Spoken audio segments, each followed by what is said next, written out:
Hello दोस्तों, हमने part 1 में हिंदी वर्णमाला के बारे में जानकारी ली है। आज हम हिंदी ग्रामर के शब्द विचार के बारे में पढ़ेंगे। चलो स्टार्ट करते हैं। मनुष्यों को अपने मन के भाव या विचार प्रकट करने के लिए जिस भाषा की आवश्यकता होती है और भाषा वाक्यों के मेल से बनती है और वाक्य शब्दों के मेल से बनते हैं और शब्द वर्णों के सार्थक मेल से बनते हैं। इस प्रकार वर्णों के सार्थक मेल को शब्द कहते हैं। जैसे पुस्तक, कमल, रतन। शब्दों का वर्गीकरण 4 प्रकार से किया जाता है। जैसे नंबर 1 अर्थ के आधार पर, नंबर 2 विकार के आधार पर, नंबर 3 उत्पत्ति के आधार पर और नंबर 4 बनावट के आधार पर। अर्थ के आधार पर शब्द के 2 भेद होते हैं। शब्द सार्थक शब्द, निरर्थक शब्द। सार्थक शब्द उन शब्दों को कहते हैं जिन शब्दों का कोई अर्थ निकलता हो तो उसे सार्थक शब्द कहते हैं। जैसे घर, कमल, नेहा, आयुष। निरर्थक शब्द हैं जिन शब्दों का कोई अर्थ नहीं निकलता है उन शब्दों को निरर्थक शब्द कहते हैं। जैसे है, मैं, ल, हमल, ल, मैं, कलमक इत्यादि। इन शब्दों का कोई अर्थ नहीं होता। नंबर 2 विकार। प्रयोग के आधार पर शब्द भेद। प्रयोग के आधार पर हम शब्दों को 2 वर्ग में बांटते हैं, विकारी शब्द, अविकारी शब्द। विकारी शब्द, विकारी यानी परिवर्तन। ये शब्द जिसमें लिंग, वचन, कारक आदि के कारण विकार या परिवर्तन आ जाता है उन्हें विकारी शब्द कहते हैं। विकारी शब्द के 4 भेद होते हैं, संज्ञा, सर्वनाम, विशेषण, क्रिया। अविकारी शब्द, अ प्लस विकारी यानी जिसमें परिवर्तन ना हो। ऐसे शब्द जिनमें लिंग, वचन, कारक आदि के कारण कोई परिवर्तन नहीं होता उन्हें अविकारी शब्द कहते हैं। ये 4 प्रकार के होते हैं। क्रिया विशेषण, संबंध बोधक, समुच्चय बोधक, विस्मय आदि बोधक। उत्पत्ति के आधार पर शब्दों को 4 भागों में बांटा जा सकता है। जैसे तत्सम शब्द, तद्भव शब्द, देशज शब्द, विदेशी शब्द।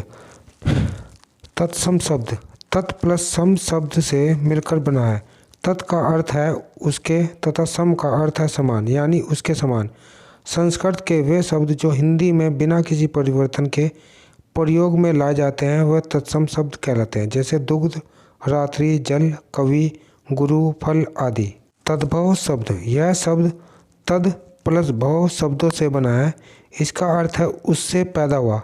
ये शब्द संस्कृत शब्द के रूप में कुछ बदलाव के साथ हिंदी भाषा में प्रयोग होते हैं।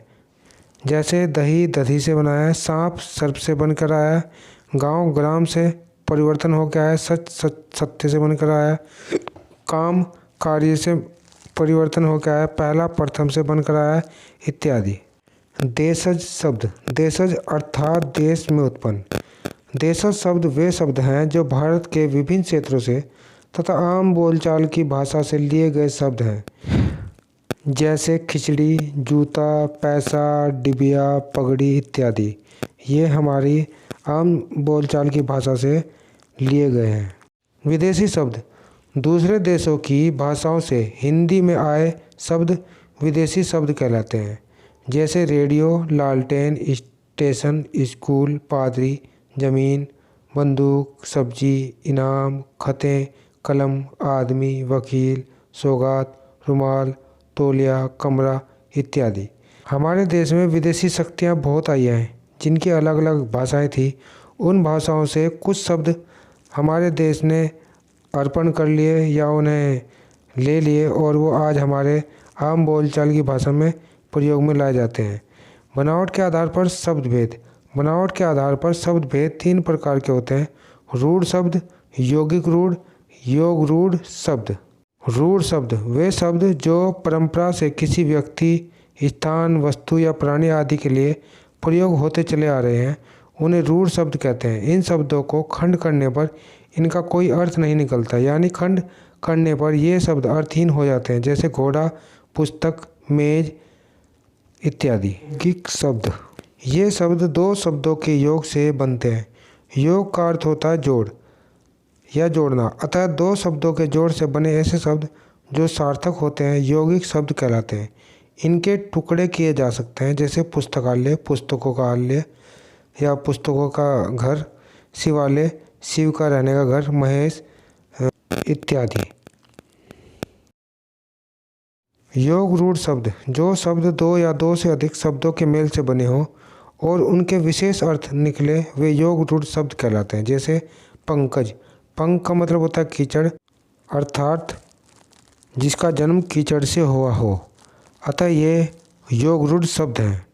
दूसरा उदाहरण देखेंगे, नीला प्लस कंठ, नीलकंठ, नीले कंठ वाला अर्थात शिव। दोस्तों, इस प्रकार आज हमने शब्द विचार भी कंप्लीट कर लिया है। ऐसे ही हम छोटी छोटी वीडियो के द्वारा हिंदी ग्रामर को कंप्लीट करेंगे। Thank you.